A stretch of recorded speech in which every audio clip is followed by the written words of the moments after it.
Apa kabar pemirsa? Senang sekali rasanya saya Rosalin dapat kembali menjumpai Anda dalam Pesona Desa. Sebuah program yang akan mengajak Anda untuk melihat lebih dekat mengenai potensi-potensi desa yang ada di kabupaten di seluruh Indonesia. Kabupaten Sambas yang terletak di Provinsi Kalimantan Barat untuk beberapa daerahnya berbatasan dengan negeri jiran Malaysia. Oleh karena itu, pemerintah pusat dan pemerintah daerah harus memberikan perhatian yang khusus demi kemajuan pembangunan masyarakat untuk daerah tersebut dalam berbagai macam sektor. Lantas, sudah sejauh manakah manfaat yang dirasakan masyarakat dalam menggunakan dana desa untuk pembangunan tersebut? Nah pemirsa, langsung saja kita simak ulasannya berikut ini.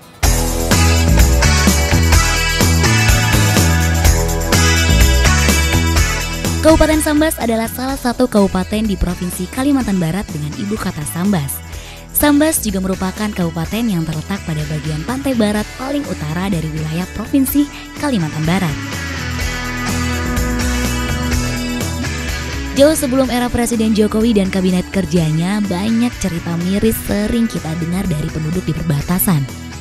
Infrastruktur yang tidak memadai menjadi kendala utama di setiap sudut wilayah yang berbatasan langsung dengan negara tetangga. Bahkan banyak wilayah Indonesia yang masih terisolir dikarenakan belum adanya akses jalan yang bisa menghubungkan ke wilayah tersebut. Termasuk juga Desa Temajuk, Kecamatan Paloh ini yang baru 3 tahun belakangan menikmati jalan yang menghubungkan wilayahnya menuju ke pusat kota Sambas. Dulu penduduk Desa Temajuk biasanya menggunakan jalur tepi pantai yang hanya bisa dilewati saat air sedang surut. Selain memiliki potensi wisata yang bagus, Desa Temajuk merupakan wilayah yang berbatasan langsung dengan negeri jiran Malaysia. Tempat saya berdiri saat ini merupakan gerbang perbatasan antara negeri kita tercinta Indonesia dengan Malaysia.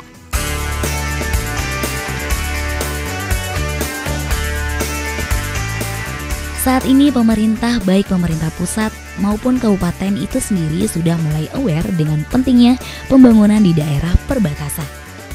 Termasuk di Desa Temajuk yang dianggap sebagai kota serambinya Kalimantan Barat. Saya berharap dengan instruksi Presiden nomor 15 tahun 2015 tentang perhatian serius terhadap pembangunan wilayah perbatasan kepada Menteri terkait dan Gubernur Kalimantan Barat menempatkan Sambas di urutan pertama untuk diperhatikan dalam pembangunan. Bagi saya, Sambas itu adalah etalase Indonesia, serambi Indonesia di hadapan luar negeri, dan dia harus selevel dengan luar negeri. Adanya program dana desa juga dianggap sebagai solusi tepat dan cepat bagi pembangunan suatu daerah. Di tahun 2015 lalu saja misalnya, Desa Temajuk mendapatkan kucuran dana desa sebesar 300 jutaan. Sementara tahun 2016 ini mendapat kucuran dana tak kurang dari 500 juta rupiah. Oleh aparatur desa setempat, dana tersebut digunakan untuk pembangunan seperti infrastruktur jalan, jembatan, dan juga jalan usaha tani sesuai dengan hasil musyawarah antar dusun atau musdus. Pemanfaatan dana desa yang kita dapatkan di Temajuk ini kita manfaatkan untuk pembangunan sarana infrastruktur fisik. Tentunya kita mengarah kepada jalan, setapak, kemudian jembatan-jembatan.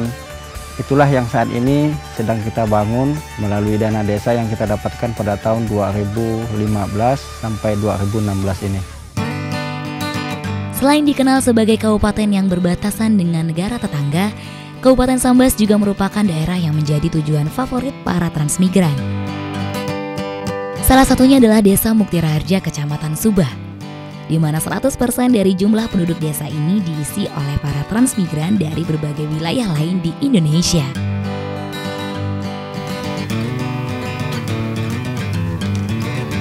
Saat ini saya berada di Desa Mukti Raharja, Kecamatan Subah. Nah pemirsa, bagaimana penyaluran dan penyerapan dana desa di desa yang dihuni oleh para transmigran ini? Yuk ikuti perjalanan saya di Desa Mukti Raharja.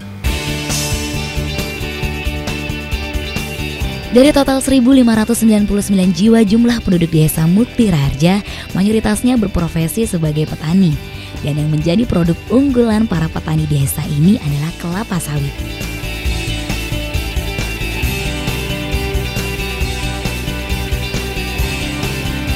Nah, pemirsa, saat ini saya sudah berada di perkebunan kelapa sawit milik salah satu warga di Desa Mukti Raharja. Dan saya pun akan mengajak pemirsa untuk ngobrol lebih dalam seperti apa sih tentang perkebunan kelapa sawit ini, langsung berbicara dengan petaninya.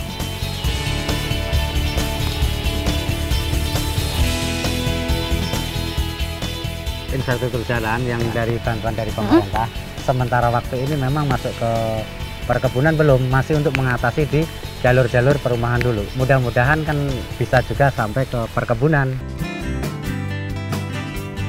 Memang kendala yang dialami oleh para petani di desa ini adalah akses jalan menuju ke perkebunan mereka. Saat ini akses jalan desa menuju ke perkebunan masih berupa tanah. Itu pun pembangunannya merupakan hasil swadaya masyarakat. Sehingga jika kondisi hujan, para petani merasa kesulitan mengangkut hasil panen sawit mereka. Alokasi dana desa di Desa Mukti Raharja dari tahun 2015 sampai tahun 2016 ini masih belum menyentuh ke sektor jalan usaha tani. Prioritasnya diutamakan pada jalan lingkungan, gorong-gorong, gedung pertemuan, pelayanan posyandu, serta renovasi kantor desa.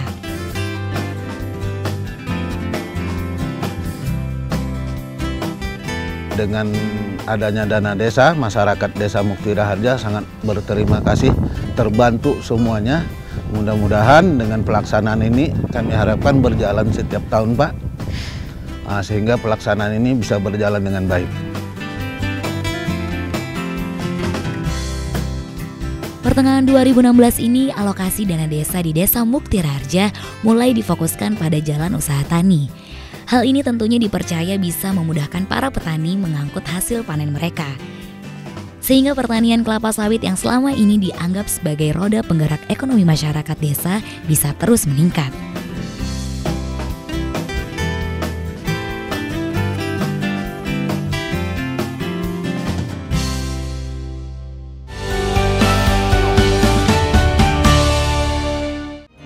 Kini saatnya warga desa membangun desanya sendiri. Baru pada era Presiden Jokowi lah, desa-desa mendapatkan dana desa langsung dari pemerintah pusat. Pembangunan infrastruktur yang padat karya itu menjadi prioritas. Ini memang hebat. Apanya yang hebat ini, Kakak? Pemerintah yang hebat. Seluruh desa di tanah air dapat dana langsung dari pusat untuk membangun desa-desanya. Wow. Iya, wow. Memang wow. Karena pemerintah pusat benar-benar mewujudkan komitmennya untuk membangun Indonesia dari desa-desa. Saya punya desa di ujung Indonesia Timur sana, dia dapat itu dana desa juga, Kak? Pasti dong. Dana desa ini untuk desa di seluruh Indonesia. Wow. Jangan wow-wow aja. Action dong. Baik, Kakak. Saya sudah tidak mau lagi yang wow. Saya mau action saja. Saya mau bangun saya punya desa juga. Desa membangun Indonesia. Kini saatnya warga desa membangun desanya sendiri. Baru pada era Presiden Jokowi lah, desa-desa mendapatkan dana desa langsung dari pemerintah pusat. Pembangunan infrastruktur yang padat karya itu menjadi prioritas. Ini memang hebat. Apanya yang hebat ini, Kakak? Pemerintah yang hebat. Seluruh desa di tanah air dapat dana langsung dari pusat untuk membangun desa-desanya. Wow. Iya, wow. Memang wow. Karena pemerintah pusat benar-benar mewujudkan komitmennya untuk membangun Indonesia dari desa-desa. Saya punya desa di ujung Indonesia Timur sana, dia dapat itu dana desa juga, Kak? Pasti dong. Dana desa ini untuk desa di seluruh Indonesia. Wow. Jangan wow-wow aja. Action dong. Baik, Kakak. Saya sudah tidak mau lagi yang wow. Saya mau action saja. Saya mau bangun saya punya desa juga. Desa membangun Indonesia.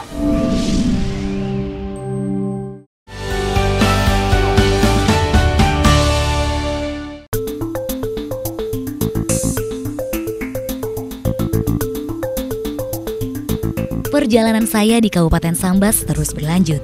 Kali ini langkah kaki saya tertuju ke Desa Jirak, Kecamatan Sajat. Hanya butuh waktu sekitar 30 menit perjalanan darat dari kota Sambas untuk bisa sampai ke desa ini. Pemirsa, saat ini saya berada di Desa Jirak, Kecamatan Sajat, yang dimana profesi penduduk di sini adalah sebagai petani padi dan juga karet. Dan demi melancarkan proses produksi para petani di sini, desa ini sudah memiliki badan usaha milik desa. Nah, seperti apakah dan bergerak di bidang apakah badan usaha milik desa tersebut? Ikuti saya. Mayoritas penduduk desa Jirak berprofesi sebagai petani. Sektor pertaniannya didominasi oleh pertanian padi, meski ada juga yang menjalankan usaha perkebunan lada, namun jumlahnya tidak terlalu banyak. Demi meningkatkan produktivitas padi dan lada di desa Jirak, pembangunan infrastruktur di desa ini terus digalakan. Lewat pemanfaatan dana desa, pembangunan infrastruktur di desa Jirak ini sudah mulai menunjukkan geliatnya.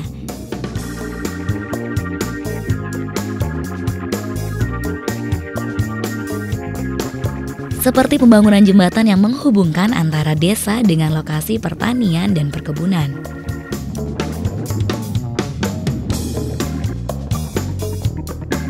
Jadi dengan adanya jembatan ini dibangun pada tahun 2015 ini, alhamdulillah sangat banyak manfaatnya bagi kami. Tahun 2015, Desa Jirak mendapat kucuran dana desa sebesar 287 jutaan. Sementara tahun 2016 menerima tak kurang dari 600 juta rupiah lebih. Pemanfaatannya selain untuk pembangunan infrastruktur jalan dan jembatan juga digunakan untuk pemberdayaan masyarakat. Termasuk juga untuk pengelolaan badan usaha milik desa atau BUMDes. Jadi harapan kami supaya dapat modal lagi untuk mengembangkan dari badan usaha milik desa Binjai Abadi yang kami jalankan saat ini. Badan usaha milik desa atau BUMDes di Desa Jirak ini bergerak di bidang jasa penggilingan padi. Saya juga sempat berbincang-bincang dengan Bapak Darmino selaku ketua BUMDesnya. Bapak Darmino, Bapak ini sebenarnya badan usaha milik desa di Desa Jirak ini atau BUMDes sebenarnya bergerak di bidang apa sih Pak? Bisa dijelaskan? Dia di bidang istilahnya penggilingan padi ini kan. Soalnya masyarakat Desa Jirak di sini, khususnya Desa Jirak, istilahnya masyarakat desa-desa sekitar Jirak ini, mayoritas boleh dikatakan petani padi. Oh, jadi banyak sekali manfaatnya dan juga termasuk mengurangi pengangguran yang ada di Desa Jirak ini ya Pak.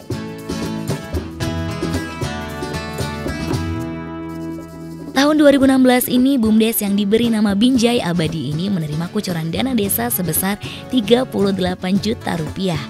Oleh pengurus, dana tersebut digunakan untuk mengembangkan usaha mereka, yaitu pengolahan pupuk organik dari kulit padi atau sekam. Wilayah terakhir yang menjadi penjelajahan saya di Kabupaten Sambas adalah Desa Sayang Sedayu, Kecamatan Teluk Kramat. Hampir sama dengan desa-desa lainnya di Kabupaten Sambas, mayoritas penduduk di Desa Sayang Sedayu juga berprofesi sebagai petani. Hanya saja selain pertanian padi dan lada, produk unggulan lain yang menjadi roda penggerak ekonomi masyarakat Desa Sayang Sedayu ini adalah perkebunan karet. Dan uniknya, para petani karet di desa ini didominasi oleh wanita. Jadi selepas subuh, ibu-ibu di desa ini langsung menuju ke perkebunan karet masing-masing untuk menyadap karet mereka. Demi meningkatkan produktivitas karet di Desa Sayang Sedayu, berbagai faktor penunjangnya terus diperhatikan, termasuk pembangunan infrastruktur jalan menuju ke perkebunan masyarakat. Lewat anggaran dana desa tahun 2015 dan tahun 2016, pembangunan jalan usaha tani di desa ini terus digalakan. Salah satu pemanfaatan dana desa di Desa Sayang Sedayu adalah pembangunan jalan setapak ini. Pembangunan infrastruktur jalan setapak ini bukanlah tanpa alasan, karena melalui jalan ini adalah akses bagi para petani untuk menuju perkebunannya masing-masing. Selain pembangunan jalan dan jembatan, pembangunan di sektor lain Desa Sayang Sedayu ini juga tak luput dari perhatian. Seperti pembangunan sarana olahraga berupa lapangan voli, normalisasi saluran air di depan rumah warga, pendopo kubur, dan masih banyak lagi. Dalam kesempatan ini saya mengucapkan terima kasih yang sebesar-besarnya kepada Kementerian Desa yang berupaya seoptimal mungkin untuk memajukan desa. Semoga dana itu akan sebesar-besarnya bermanfaat untuk masyarakat desa, membangun desa dan membangun infrastruktur desa sehingga desa betul-betul maju dan tidak kita kenal lagi yang namanya desa tertinggal. Satu persatu beberapa faktor yang menjadi penghambat roda perekonomian masyarakat desa terus ditanggulangi. Lewat program dana desa, pembangunan terus diupayakan. Inilah salah satu bentuk kerja nyata dari pemerintah pusat, termasuk Kementerian Desa Pembangunan Daerah Tertinggal dan Transmigrasi pimpinan Bapak Eko Putro Sanjoyo dalam mengentaskan kemiskinan. Sehingga kedepannya sudah tidak ada lagi kabupaten yang berstatus sebagai daerah tertinggal.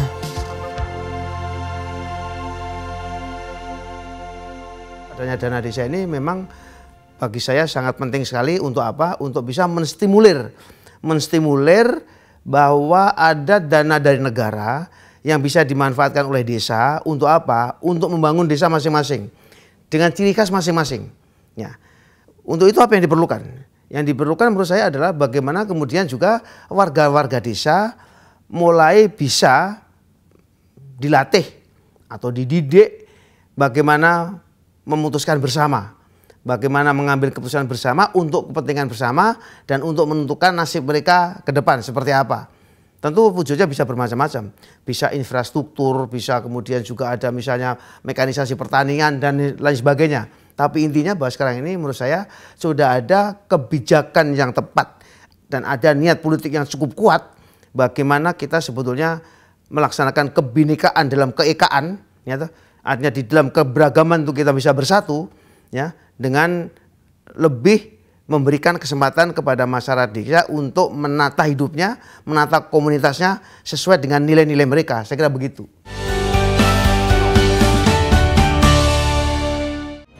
Kini saatnya warga desa membangun desanya sendiri. Baru pada era Presiden Jokowi lah, desa-desa mendapatkan dana desa langsung dari pemerintah pusat. Pembangunan infrastruktur yang padat karya itu menjadi prioritas. Ini memang hebat. Apanya yang hebat ini, Kakak? Pemerintah yang hebat.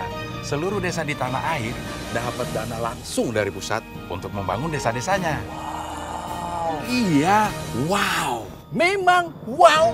Karena pemerintah pusat benar-benar mewujudkan komitmennya untuk membangun Indonesia dari desa-desa. Saya punya desa di ujung Indonesia Timur sana, dia dapat itu dana desa juga, Kak? Pasti dong. Dana desa ini untuk desa di seluruh Indonesia. Wow. Jangan wow-wow aja, action dong. Baik, Kakak. Saya sudah tidak mau lagi yang wow. Saya mau action saja. Saya mau bangun saya punya desa juga. Desa membangun Indonesia. Kini saatnya warga desa membangun desanya sendiri. Baru pada era Presiden Jokowi lah, desa-desa mendapatkan dana desa langsung dari pemerintah pusat. Pembangunan infrastruktur yang padat karya itu menjadi prioritas. Ini memang hebat. Apanya yang hebat ini, Kakak? Pemerintah yang hebat. Seluruh desa di tanah air dapat dana langsung dari pusat untuk membangun desa-desanya. Wow. Iya, wow. Memang wow. Karena pemerintah pusat benar-benar mewujudkan komitmennya untuk membangun Indonesia dari desa-desa. Saya punya desa di ujung Indonesia Timur sana, dia dapat itu dana desa juga, Kak? Pasti dong. Dana desa ini untuk desa di seluruh Indonesia. Wow. Jangan wow aja, action dong. Baik, Kakak. Saya sudah tidak mau lagi yang wow. Saya mau action saja. Saya mau bangun saya punya desa juga. Desa membangun Indonesia.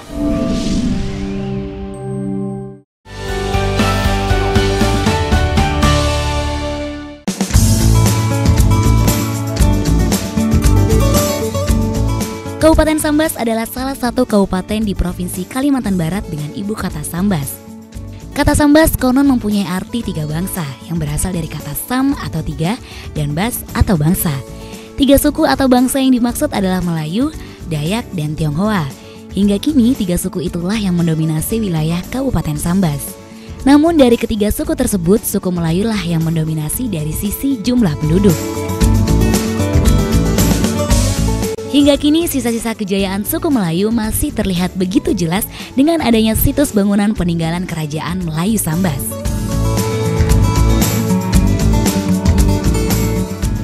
Pemirsa, ini adalah salah satu benda bersejarah yang masih dijaga keasliannya di Istana Al-Wazikubillah. Dan ini adalah Kerajaan Sambas Melayu. Ikuti perjalanan saya, tapi sebelumnya saya akan mengajak Anda untuk melihat-lihat apa saja peninggalan bersejarah yang ada di Istana Pangeran Ratu Al-Wazikubillah. Kesultanan Sambas terkenal sejak Sultan Sambas yang pertama, yaitu Sultan Muhammad Syafiuddin I yang berkuasa di tahun 1631 hingga 1668.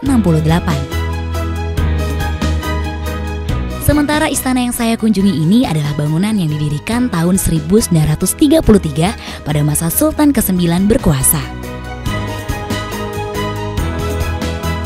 Saat ini Istana Kesultanan sudah dijadikan bangunan cagar budaya.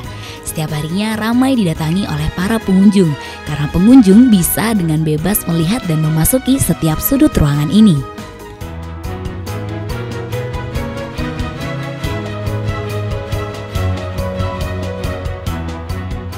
Puas menikmati wisata sejarah, perjalanan saya di Kabupaten Sambas terus berlanjut. Kali ini tujuan saya adalah Desa Tamajuk.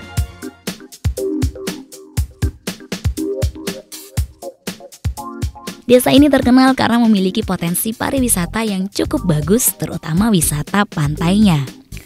Butuh sekitar 4-5 jam perjalanan dari ibu kota Sambas untuk sampai ke Desa Temajuk. Itu pun harus melewati jalan terjal dan berliku serta 2 kali menyeberangi sungai dengan menggunakan kapal feri.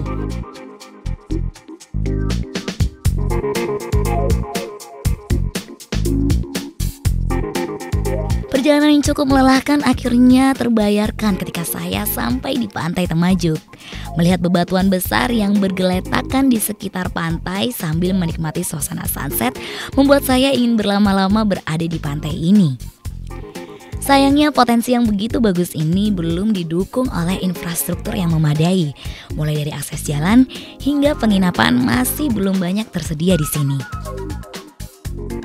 Padahal hampir setiap harinya pantai-pantai yang ada di Desa Temajuk ini banyak dikunjungi oleh wisatawan. Inilah sepotong surga di ekor Kalimantan Barat yang hingga kini masih terabaikan.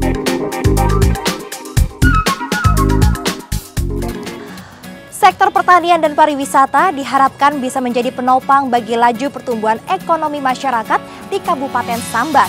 Tentu saja hal tersebut dapat mudah terlaksana jika didukung oleh stakeholder yang ada. Nah pemirsa, tadi baru saja kita saksikan bahwa pembangunan sudah dilakukan untuk memajukan desa di Kabupaten Sambas. Dan semoga hal tersebut dapat menambah kecintaan warga masyarakat desa di Kabupaten Sambas untuk lebih mencintai negeri tercinta ini. Tidak terasa 30 menit sudah kebersamaan kita dan semoga tayangan ini dapat memberikan manfaat bagi kita semua dan dapat menjadikan inspirasi bagi desa-desa di kabupaten di seluruh Indonesia. Sehingga Desa Membangun Indonesia tidak hanya menjadi slogan belaka. Saya Rosalin, pamit undur diri, terima kasih dan sampai jumpa.